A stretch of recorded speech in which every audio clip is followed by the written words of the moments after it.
বাঙালির ঐতিহ্য পুলি পিঠা থেকে আপনার সন্তান কেন বঞ্চিত থাকবে? আপনি ছোটবেলায় এই ঐতিহ্যবাহী খাবারটা খেয়েছেন এবং যখন এটা রান্না হয়েছে তখন কিন্তু পুরো বাংলাটা একেবারে কিন্তু ঘ্রাণে মৌ মৌ করছে, কারণ পুলি পিঠাটা তৈরি হয় খেজুরের গুড়, নারিকেল এবং ডোয়ের মাধ্যমে, এবং এখানে বিভিন্ন ধরনের মশলা ব্যবহার করা হয়। যখন এটা ব্যবহার করা হয়, রান্না করা হয়, পুরো বাসাতে কিন্তু একেবারে ঘ্রাণে ভরে যায়। মাশাআল্লাহ, এখানে দেখেন কি পরিমাণে কিন্তু খেজুরের পুর ব্যবহার করা হয়েছে, এবং এটা যখন মুখে যায় এটার স্বাদ জাস্ট মুখটা ভরে যায়।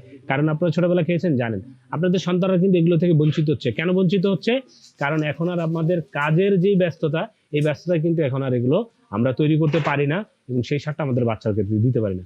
সো আমজাদ ফুড কি করতেছে, তাদের মজা ব্র্যান্ডের মাধ্যমে এই যে ট্রেডিশন পুলি পিঠাটা সেটাকে আধুনিক সিস্টেমে নিয়ে এসে এবং পারফেক্টলি প্রিমিয়াম সেগমেন্টে নিয়ে এসে আপনাদেরকে প্রোভাইড করতেছে প্রিমিয়াম বক্সে।